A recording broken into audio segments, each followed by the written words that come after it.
అదే RTV app వార్తల్ని క్షణాల్లో చదివే అవకాశం ఉంటుంది. ఒక న్యూస్ పేపర్, ఒక టెలివిజన్ ఛానల్ మీ చేతుల్లో ఎప్పుడూ ఉంటాయి. మన ప్రజలే కంప్లైంట్ ఇచ్చారు. ఈ RMP doctor high antibiotics, high power, double triple antibiotics రాస్తున్నారంటే వచ్చాము. ఎందుకంటే ఇక్కడ వచ్చే వాళ్ళంతా బీద ప్రజలే. ఎదురుగా హాస్పిటల్, గవర్నమెంట్ ప్రాథమిక ఆరోగ్య కేంద్రం రీసెంట్లీ అది 100 బెడ్ హాస్పిటల్గా కూడా శంకుస్థాపన చేశారు. అలాంటిది అది యూటిలైజ్ చేసుకోకుండా చిన్నదానికి సలైన్ పెట్టడం, యాంటీబయాటిక్స్, హై యాంటీబయాటిక్స్ ఇవ్వడం, దానికి అలా అలవాటు అయిపోయారు. దయచేసి మన మండలంలోని ప్రజలందరూ గవర్నమెంట్ హాస్పిటల్లో ఉన్న సౌకర్యాలను అందరూ యూటిలైజ్ చేసుకోవాలని. ఈరోజు ఇక్కడ ఏంటంటే రిటర్న్గా ఒక క్లయింట్ మాకు క్లినికల్ ఎస్టాబ్లిష్మెంట్ కింద ఫస్ట్ ఎయిడ్ మాత్రమే చేయాలి. అలాంటిది బెడ్స్ వేసుకొని సలైన్స్ ఇవ్వడము, యాంటీబయాటిక్ వేయడం జరుగుతుంది.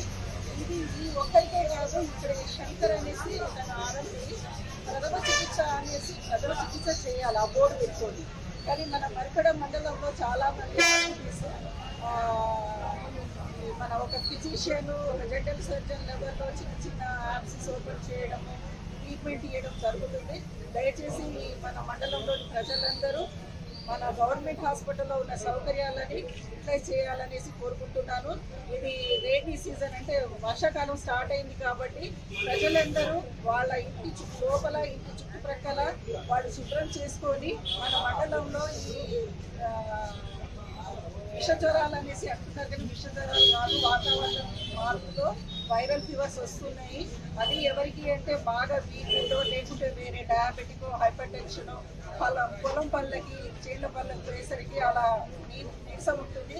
అంత మాత్రాన యాంటీబయాటిక్స్ ఇవ్వకూడదు అనేసి నేను ఇక్కడ ఉన్న ఆర్ఎంపీలు మాత్రం ఓన్లీ ప్రథమ చికిత్స మాత్రమే చేసుకోవాలనేసి నేను కోరుకుంటున్నాను. మరిన్ని వీడియోస్ కోసం ఛానల్ ని సబ్స్క్రైబ్ చేయండి. లేటెస్ట్ అప్డేట్స్ కోసం వాట్సాప్ ఛానల్ ని ఫాలో చేయండి. అండ్ లింక్ డిస్క్రిప్షన్ లో ఉంది.